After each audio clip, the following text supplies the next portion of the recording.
A groundbreaking agreement with the Pentagon, OpenAI, securing commitments to ensure the advanced AI systems will not be used for domestic surveillance or autonomous weapons, while fostering collaboration on national security. All this happening as the Iran war continues. Let's head to Queensland now. We're joined by Dr. Karen Sutherland from the University of the Sunshine Coast. Good to see you, of course. We've been talking about Anthropic, its ongoing battle against the Pentagon and the Department of War. Now OpenAI is involved here too. So much talk about the use of AI when it comes to the military.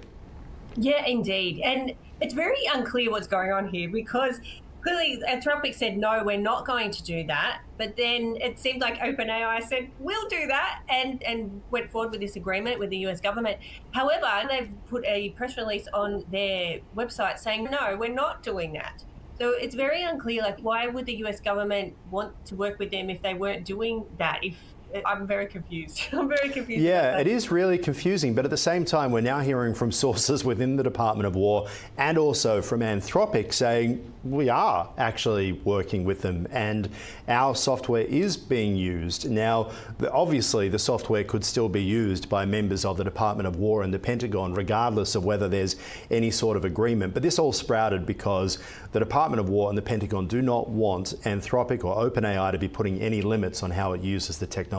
Yes, that is correct. But it seems that OpenAI has done that as well. So why are the US government still working with them? That's really my question. OpenAI said that they have stronger guardrails in place because it said that their technology is cloud only and it keeps their safety stack active, and they've also keeps cleared personnel involved with the process of working with the government.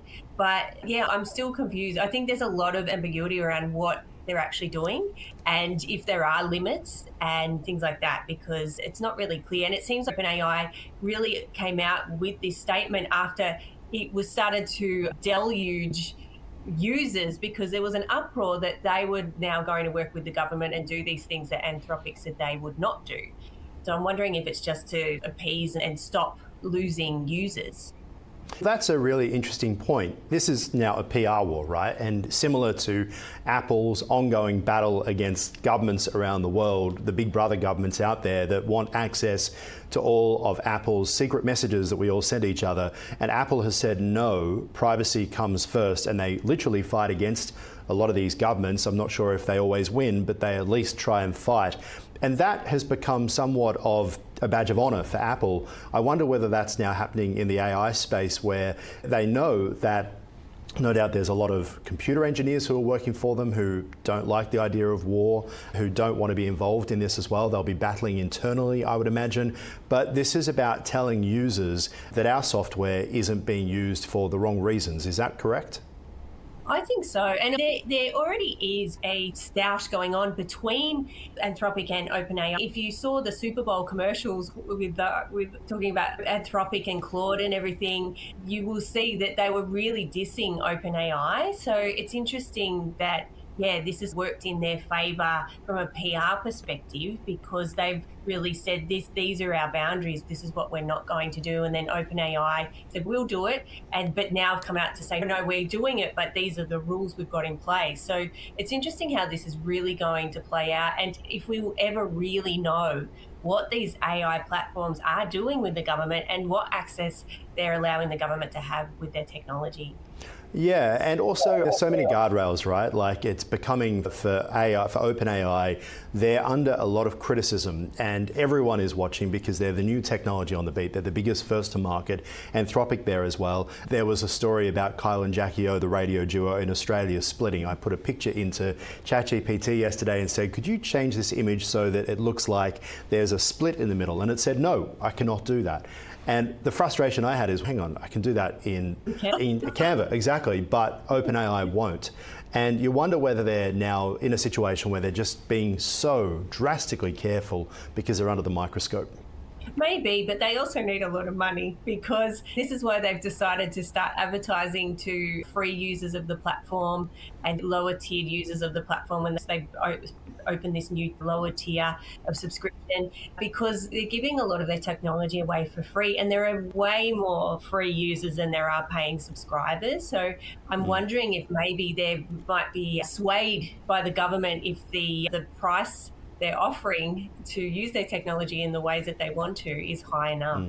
Yeah, it's interesting, isn't it? That old question about selling your soul for money. Let's talk another topic now, because Trend AI's latest research reveals cyber criminals in Australia can now exploit public LinkedIn activity for phishing attacks in under 30 minutes. Now, that's using AI tools to create detailed profiles and targeted lures based solely on publicly available information.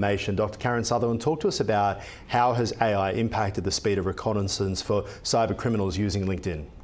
It makes it so much faster. Using tools like autonomous agents, using a tool like Manus can help to gather information on people very quickly. Just a personal example, not that I wasn't gathering information on people, but I used it to trawl 100 websites and bring me back a table of information for a research project I'm working on that would have taken a research assistant at least a few weeks, and I'd had that back to me in 20 minutes. It's really sped up the research and the gathering of content online to make it so much faster, and it can go really all over the internet, which means that you can have a really well detailed, comprehensive profile on someone, that these rogue actors are using it to identify, I guess, areas where they could target and would seem like legitimate email requests and legitimate requests and things like that can really sting people. So they might click on that link or answer or respond in a way that they don't want to. Recently, a local council ended up giving these rogue actors like $2 million from their budget because they were tricked into believing it was actually someone from the council when it was not. They've had to really tighten up their security measures. So it's getting harder for us to determine what's real and what's not. And it's getting much easier for bad actors to gather this information and target us with it.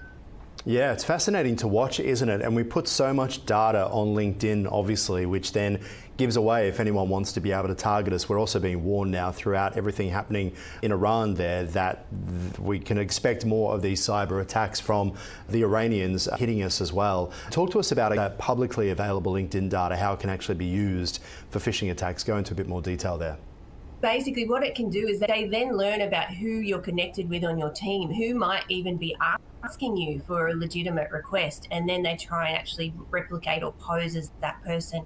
I found myself involved in a phishing scam, and I'm usually really good with this stuff, and it was because someone had actually hacked into someone's legitimate account and posed as them and then sent me a dodgy link, and it really ruined my computer, I can tell you. So wow. You've got to be so careful, because not only are they recreating profiles, they're hacking into people's profiles, and they're also almost like creating a dossier of information so that they can think about what would look the most legitimate requests that they could use to send to you to get you to click on that link or whatever the scam may be. Yeah, it's fascinating, isn't it? I think about the people who send me things. I wouldn't trust anything, even if they do mean well. Now, I suppose the challenge is that it really brings a question of trust into all of this as well. We lose trust in our friends sending us things. We lose trust in the platforms as well. And these platforms, they're always on the back foot because the cyber criminals have money as a reason to try and always be 10 steps ahead.